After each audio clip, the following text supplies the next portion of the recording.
Dah lama kot saya tak pusing-pusingkan benda lah ni. Jadi itulah keputusan yang akhirnya jadi macam ni. Okey.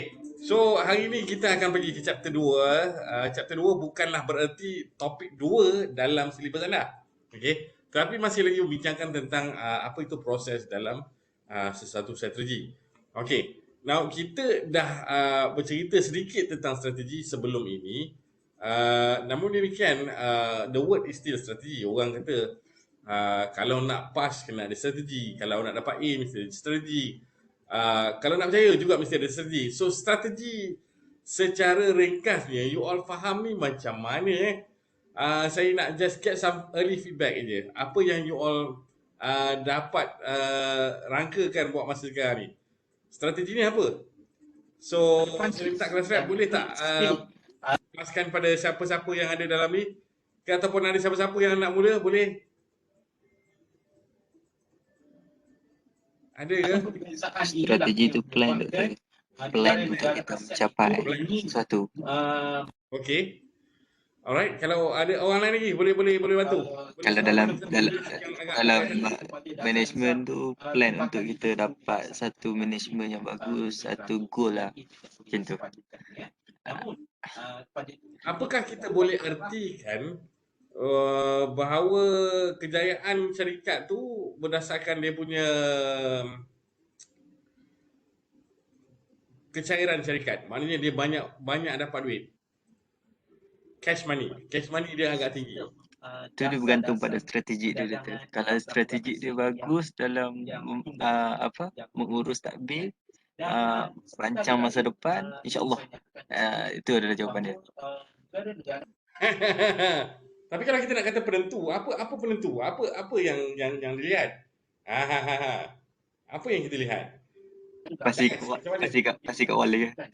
Tapi tak kisah awak nak jawab tak apa, orang lain boleh jawab tak apa. Sila. Siapa-siapa rakan-rakan kita yang ada di sana di bawah sana, ada 39 orang kita ada hari ini. Siapa-siapa yang sudi, adakah dengan kita lihat pada kecairan syarikat, maknanya dari segi keuntungan syarikat, more money they get means that they are successful. Does that means that the strategy is working?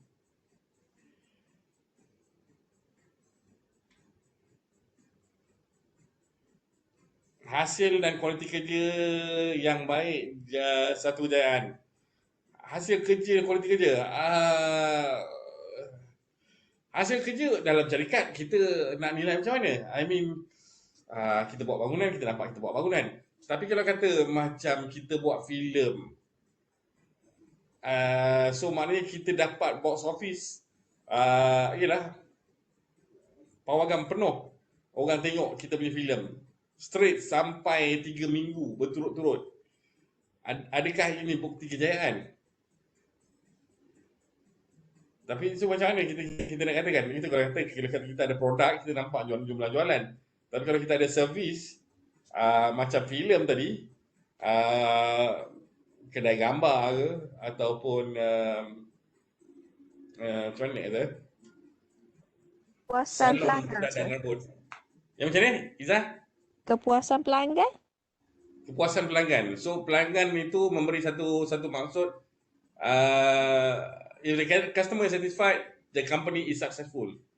Is that what you're saying? Yes, I. Okay.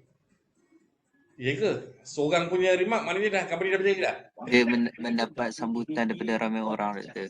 Contoh dia kalau dengan satu services yang kita bagi tu dah popular, dah terkenal, maksudnya semua orang tahu yang servis kita tu bagus. Tu maksud dia kejayaan kita lah. Boleh tak kita katakan satu company itu berjaya strateginya, tapi dari segi pulangan kewangannya tak begitu bagus? Contoh dalam industri muzik. Okey, industri muzik teruk kena isu ini. Begitu juga dengan industri perfilman. Bila mana kita kata bila satu filem baru keluar, banyak cetak rompah, orang tengok, orang view, orang like dalam social media, orang respons, bagi apa feedback, filem menarik dan sebagainya. But bila kita tengok dari segi pulangan yang dia dapat dari segi jumlah jualan seat dan juga jumlah jualan orang yang tengok filem dan ataupun listen to the music terlampau sikit. So macam mana? Kalau dalam TikTok dia keluar, tapi dari segi jualan album tu tak ada. Especially zaman sekarang banyak artis buat lagu tetapi lagu keluar kat mana? Macam mana orang beli? Macam mana orang beli lagu?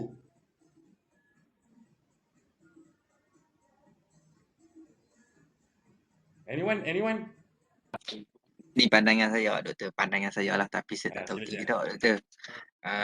Kalau macam dalam industri filem ni, kejayaan tu dicapai apabila apa tu, filem yang dia keluar tu mendapat sambutan. Kalau nak maksud dia tak lebih kepada keuntungan, dia lebih kepada apa, sambutan pada orang ramai.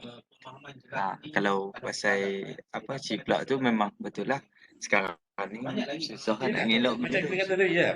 Syarikat dalam masalah kerugian disebabkan banyak isu cetak rompak dan especially zaman sekarang orang dah tak beli tape, dah tak beli CD. So macam mana industri muzik nak berkembang sekarang ni? Nak jadi artis boleh, tak ada masalah. Popular dalam YouTube, keluar dalam TikTok, okay fine. But the thing is, how do they really make money dalam keadaan tu? So nak kita ulaskan sebagai berjaya. Okay, kita fine. Kita kata tadi kita dapat sambutan daripada pengunjung yang ramai. Mana katalah dia punya viewership sampai 2 juta sebagainya. Okay, sampai 2 million.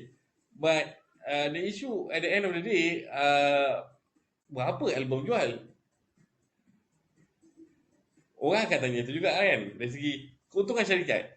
So adakah itu maknanya strategi dia berjaya, tapi untung ni tak ada?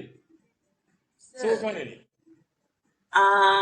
Okay, saya boleh bagi pandangan saya. Aha. Mungkin company tu dah rangka strategi tu yang sangat bagus. Okay. Tapi yang kes citak rompak semua tu, dia kena ada sokongan support daripada government juga. Maknanya dari segi penguatkuasaan undang-undang, bila ada government support, dia selari dengan strategi company yang dirangka tu, baru boleh jadi dapat keuntungan lah pada pandangan saya.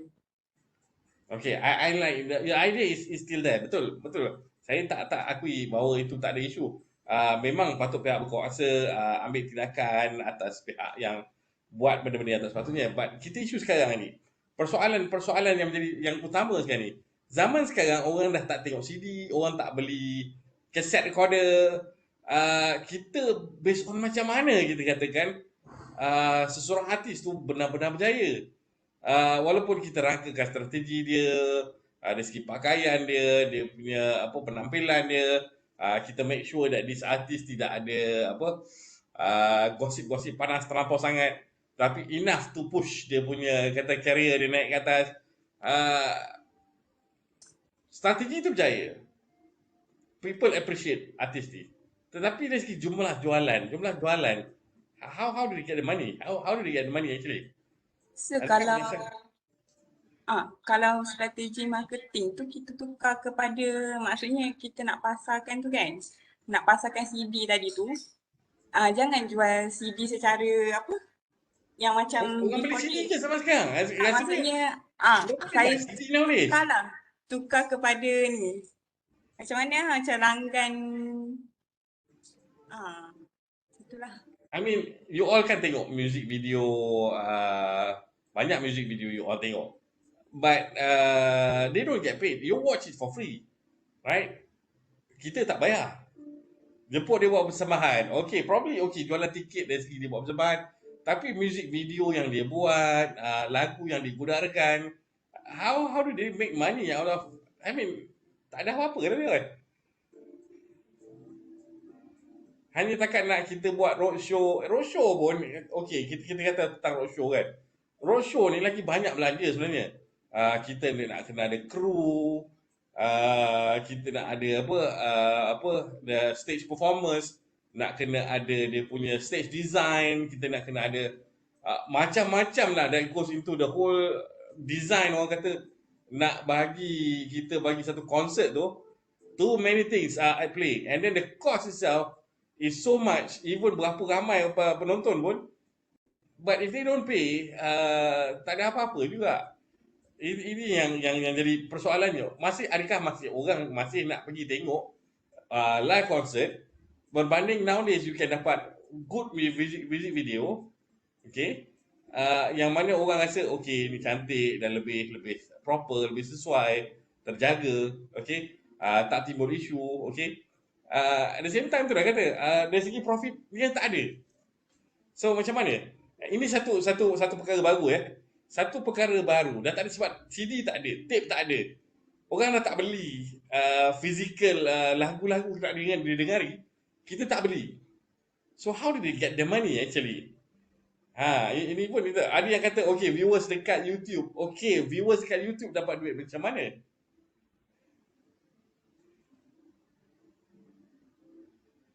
So sebenarnya yang untung sekarang ni ialah YouTube. YouTube yang salurkan dia punya, yalah, maknanya kalau katalah if somebody does bad to YouTube lah, banyak kata oh YouTube macam ni is no good lah, macam-macam. And if decided katalah YouTube kata okay, that's it, this particular singer kita tak endorse, okay, bila dia tidak endorse maknanya no live music. So tidak akan keluar dalam YouTube. Ada alternatif ke? Ada alternatif ke selain daripada YouTube untuk kita watch ni? Kalau kita tengok TikTok, hanya sekadar dalam seminit setengah kot. Seminit je. 1 minute. Macam Nas Daily tu. This is my 1 minute about the world. So macam mana? Pandangan? Silakan, ada yang nak bagi idea, boleh nyatakan.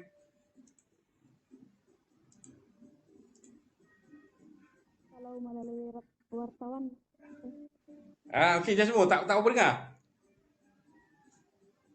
Kan selalunya sekarang ini lebih kepada internet kan. So maybe kita harus menggunakan tugas-tugas wartawan. Kita mendekatkan diri kepada wartawan supaya kita macam popular lah. Yelah, kita kata pasal viewership kan. Viewership, berapa ramai orang tengok. Dan pihak YouTube ada letakkan syarat.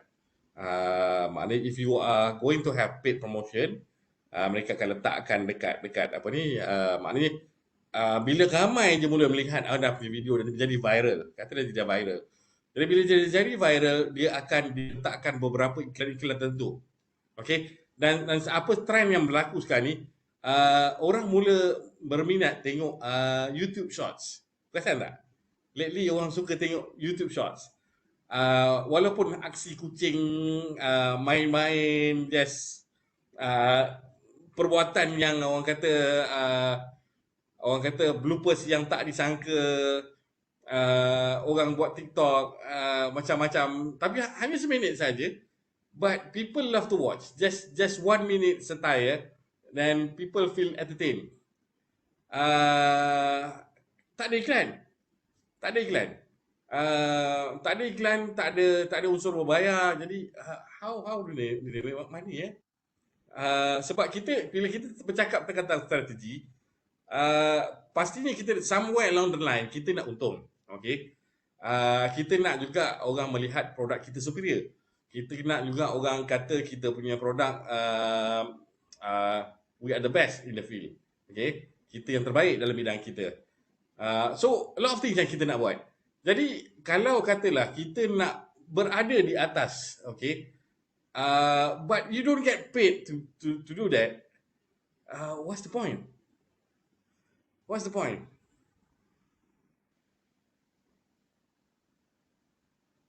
Persoalan baru. Ini persoalan isu baru. Isu yang baru.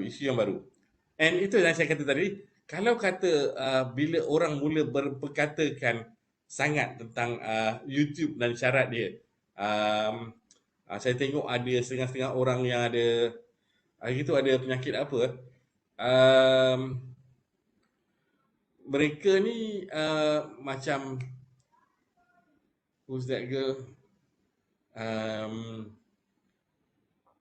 I'm the bad guy, siapa yang nyanyi lagu tu? Guys, if you still remember, siapa yang nyanyi lagu I'm the bad guy?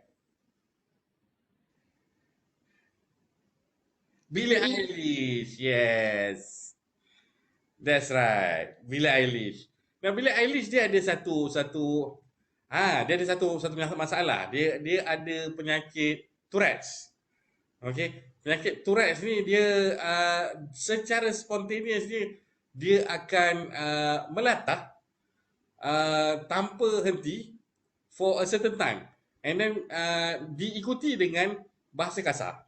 Okey, dan kadang-kadang dia guna sign language yang bukan disengajakan, mungkin of bad signs dan sebagainya, tetapi dia secara uncontrollably dia be doing it. Okay, so Tourette's ni ada satu jenis penyakit yang kena dalam a small population of people.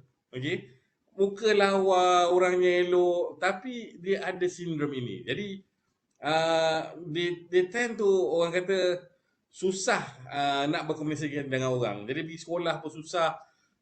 But then they see that peluang untuk berada dengan TikTok itu satu peluang untuk they self-express themselves. So dalam keadaan tu orang-orang kena ban. So bila kena ban, tak ada peluang lagi dah. So dia kata macam setengah orang artis yang begitu lancang, mulut laser lah katanya, ataupun bak kata siapa pengarah filem Malaysia tu yang Chinese tu, mulut longkang. Michael Ang. Okay. Michael Ang suka guna notation yang kata mulut longkang ni. Jadi kita guna dengan erti kata tu. Jadi macam YouTube, macam banyak yang ni akan mula shutdown. Kata, okay, kita tak nak ambil orang-orang ni. Jadi macam mana dia orang ni nak expose, nak bagi pendapat, yalah macam Michael Ang, dia pengarah filem, tapi peluang untuk TikTok, peluang untuk berada di YouTube untuk buat satu apa orang kata self-explanatory punya keadaan ke, sesuatu yang dia rasakan dia perlu buat.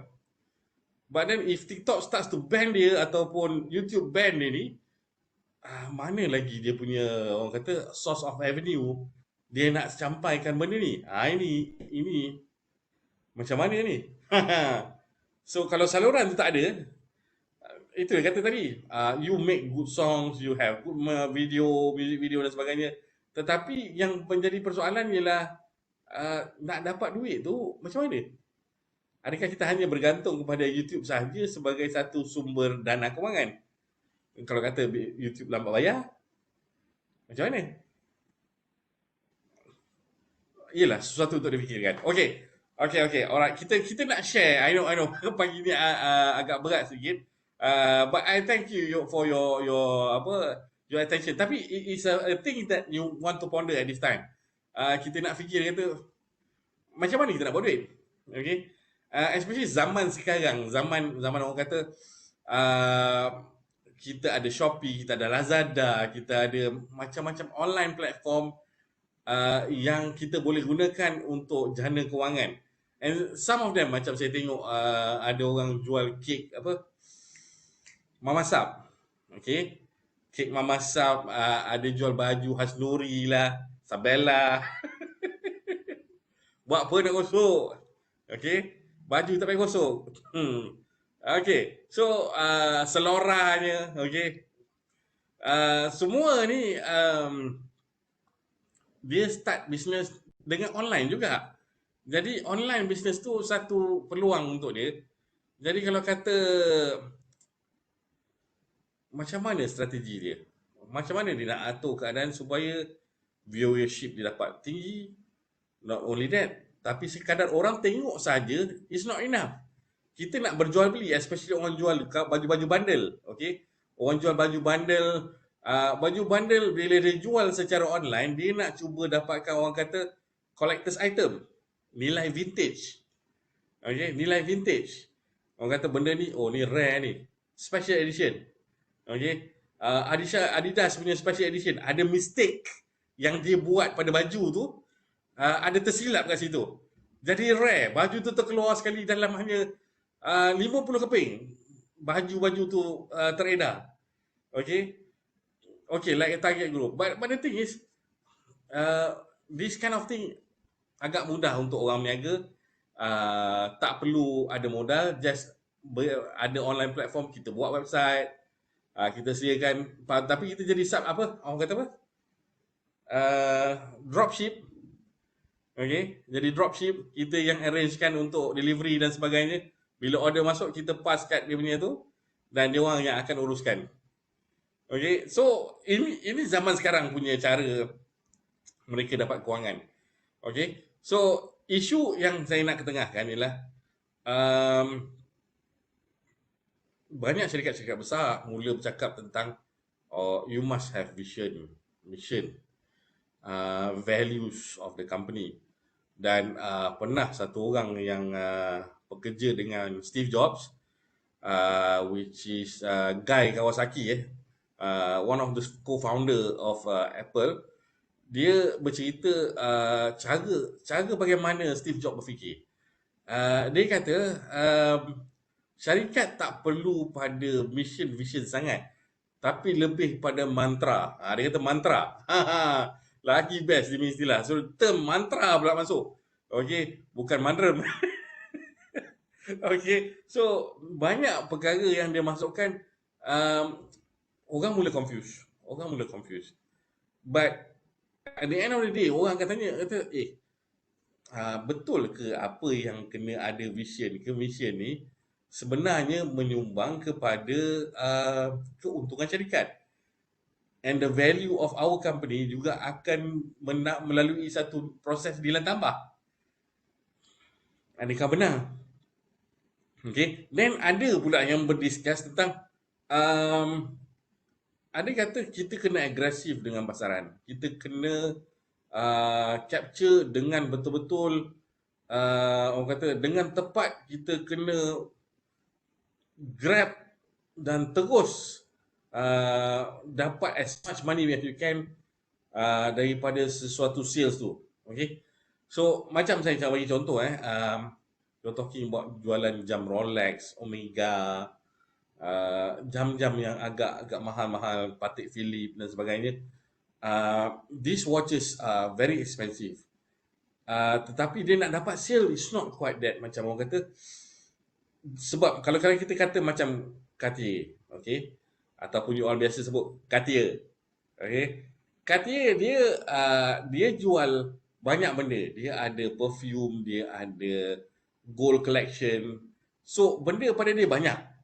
Banding dengan macam Patek Philippe, you're talking about Rolex, jam dia unik, Tag Heuer, okay. Dia punya jam-jam, dia jual jam aja. Okay, dia jual jam saja. Okay. Amiga, Seiko, okay. So dia jual jam saja. Dia tidak terlibat dengan barang kemas, dia just jual jam. So harga jam dia very expensive, super expensive. Harga kancil, harga, tak salah saya, ada yang sampai ratus ribu, sampai harga, yalah, you're talking about Mercedes-Benz di Malaysia lah.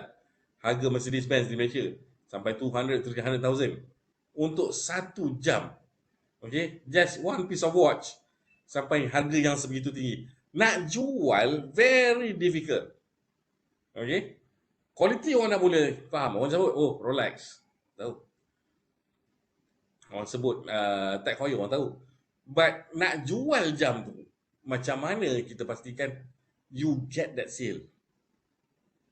Okay, untuk hari ni kita nak tanya juga. Ni saya nak minta you all cuba jawab ni. apa kena mengena, okey, syarikat bank, okey, yang advertise namanya di atas kereta F1? Siapa boleh jawab?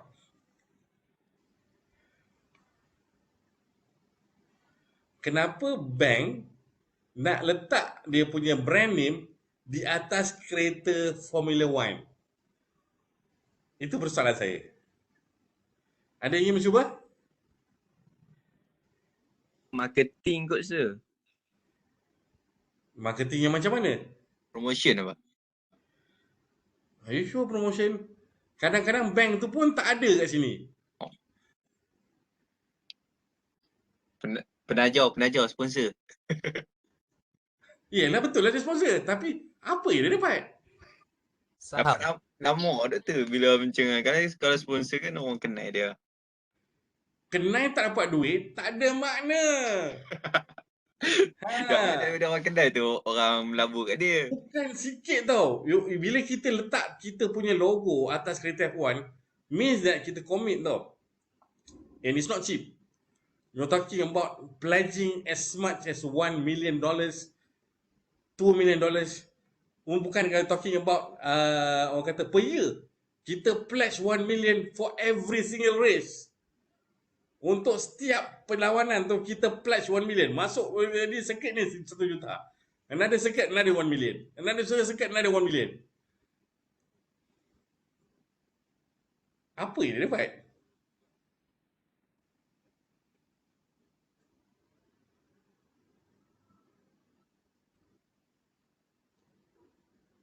Macam mana? Kita pasang lagu sikit bagi idea. Mana tahu boleh menjana some sort of thinking ke? Apakah sebenarnya yang dia dapat tu?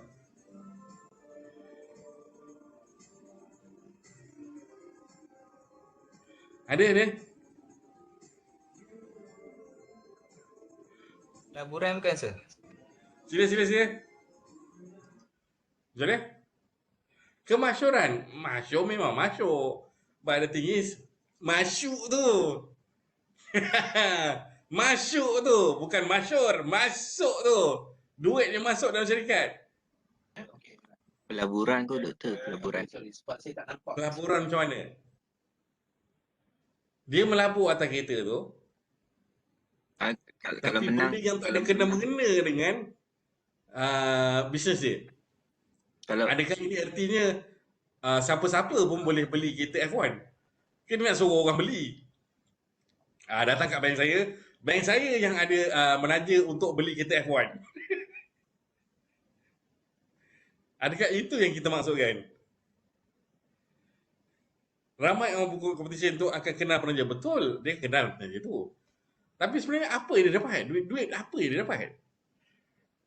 Keuntungan dan insurans. Dia untung macam mana? Untung dia menang dalam tak banyak mana pun dia menang. Hadiah wang ringgit probably about 100,000 to 200,000, just about that.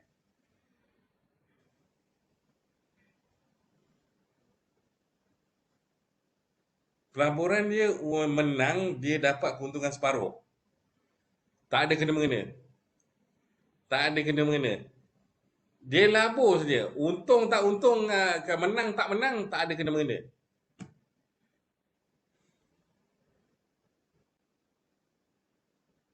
Apa jawapan ni? Macam mana kita fikirkan? Any idea so far?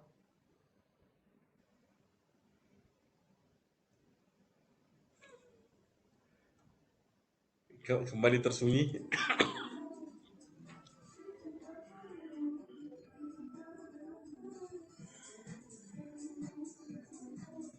Macam mana? Okey, saya bagi anda keyword. Okey. Keyword dia ialah entourage. Besar perkataannya. Ada yang tanya, apa? Entourage? Apa benda entourage tu?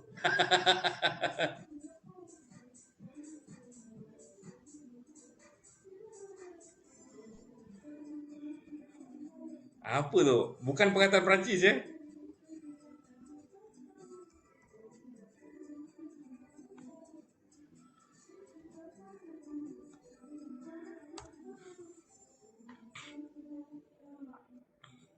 Entourage.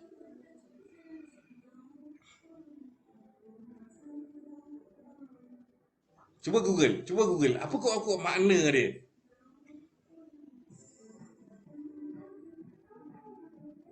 Ada yang boleh buktikan?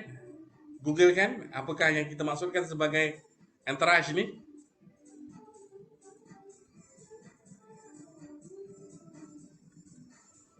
Tak nampak? Okey, kita cuba share kan. Okey, di mana kita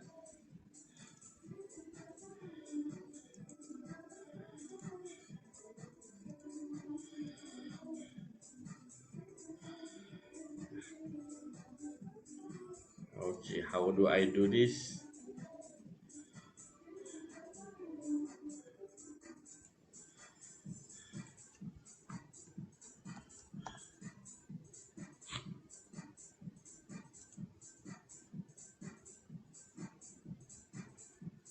Okay, so dia bagi kat sini ialah a group of people attending or surrounding an important person. Loyal supporters, loyal courtiers.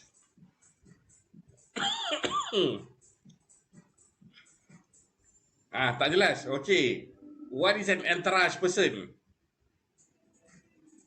One attendance or associate surrounding. What is the purpose? An entourage of group of people surrounding an important person that the person is you and your goal.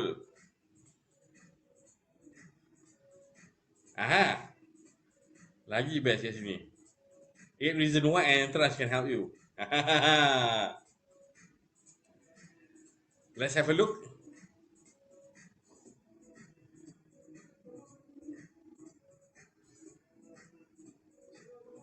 Mana dia?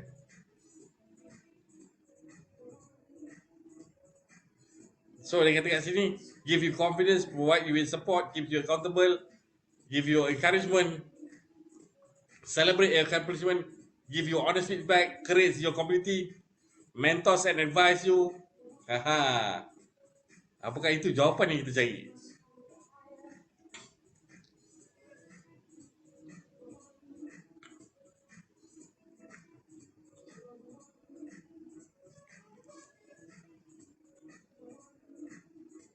Okey.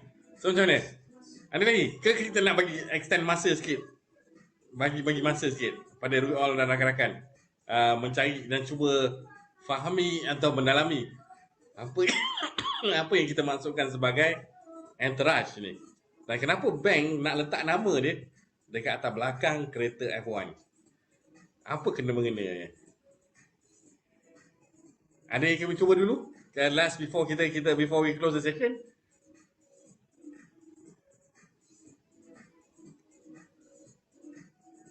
Ada ke? Ada yang cuba fikirkan, ada yang mungkin ternampak, ada yang di sebaliknya setelah mendapat clue dan gambaran yang kita telah berikan hari ini.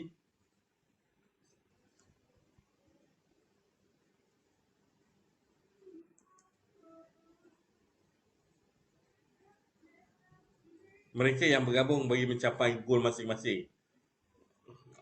Something there, but macam soalnya macam mana mereka dapat untung daripada entourage ni? Itu persoalan ni. Tadi dapat key clue yang besar ni. So soal kita berbalik pada yang last tadi, kita katakan mantra, vision, mission dan sebagainya.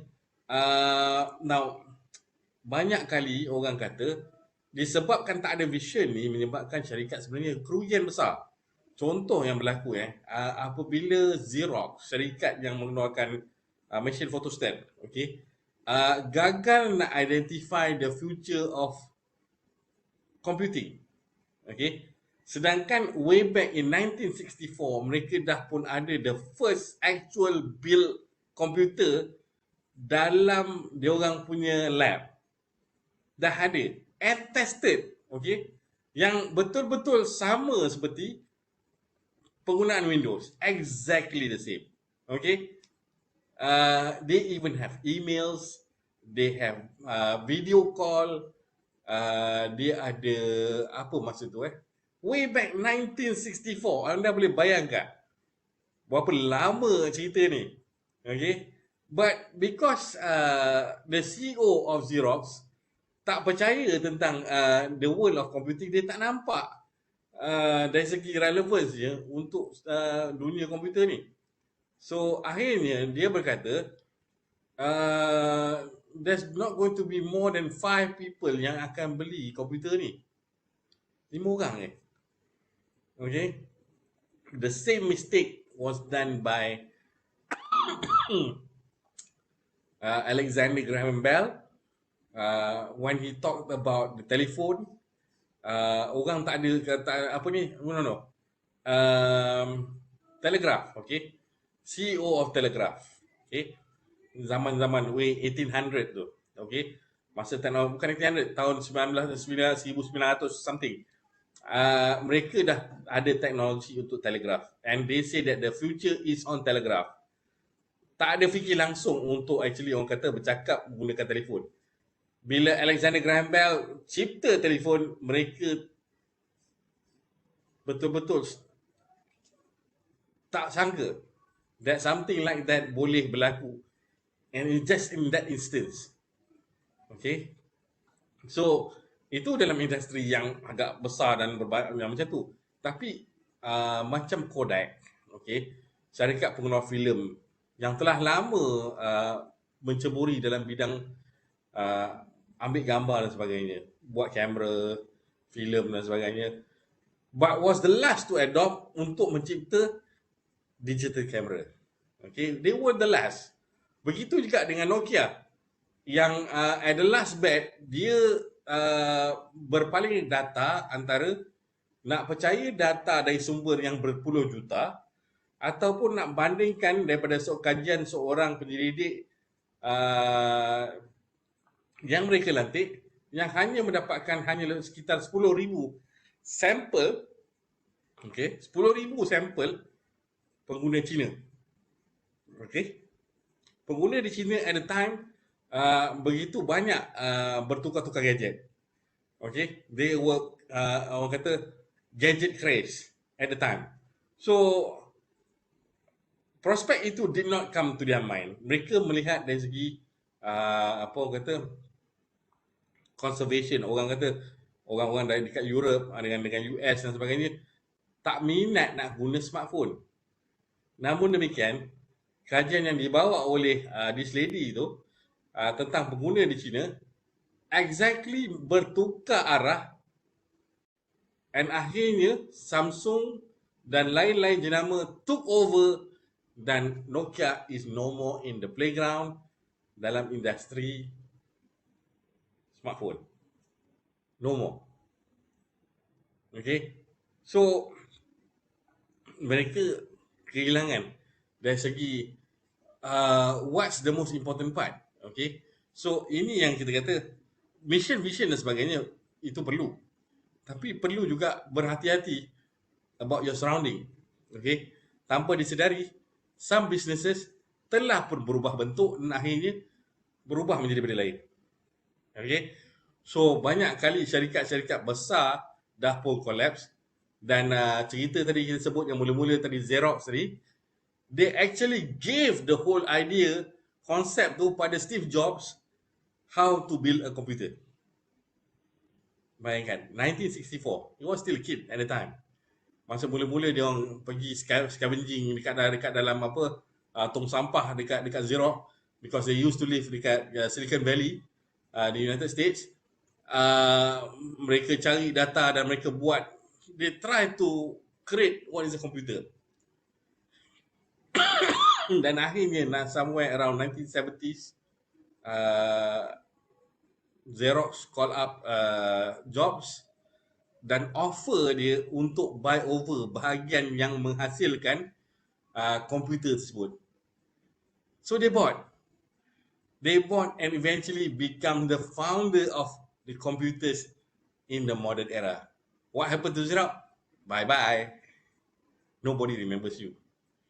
Okay, nobody remembers you. Padahal teknologi itu was in their grasp. Dia yang mula-mula sekali yang menciptakan komputer.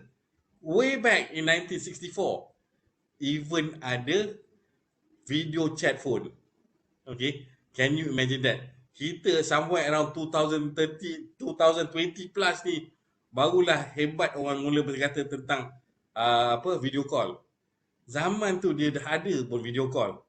Walaupun skrin hitam putih, but the thing is they did have that way back in 1960. Okay, even design komputer pun orang belum fikir lagi, but dia dah sampai dah.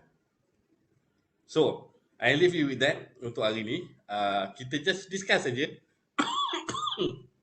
Sorry. Nota saya dah ada dalam chapter 2, ada boleh baca. Okay. Chapter 2 ada, dia talks about vision, goals dan sebagainya. Okay, kenapa perlu ada? Okay. And now, why is needed is just to keep the company in line. But at the same time, some people are saying, nah, that's not really the case. You don't need vision. You need vision but not vision. Ada perlu vision, tak ada vision. Ada macam-macam. So, it's actually up to the company what they believe in. Okay. So, at the end of the day, syarikat yang berjaya sustain untuk satu jangka panjang, okay, mungkin strategi dia berjaya. Okay. Balik pada soalan tadi, adakah bottom line itu sebenarnya menjadi petunjuk aras kejayaan syarikat? Okay. So, jangan lupa soalan saya. Buat apa sebuah bank nak letak namanya dekat belakang kereta F1? Ingatkan saya, kita akan bincang lagi dalam kelas yang akan datang. Saya akan bagi jawapannya. Okay. So, thank you very much for coming to class today. Kita menghargai apa yang you all tunggu sepanjang hari. Okay. So, baca nota anda. Okay. Cuba rungkaikan apa isu yang ada dalam persoalan kita tadi. Okay. So, that's it from me. Bye-bye. Thank you, sir. Bye. Thank you, Dengar sir. thank you je. Bye-bye. Laju je. Thank Bye-bye, you, sir. sir. Okay. Sir. Okay, sir. Bye-bye, sir.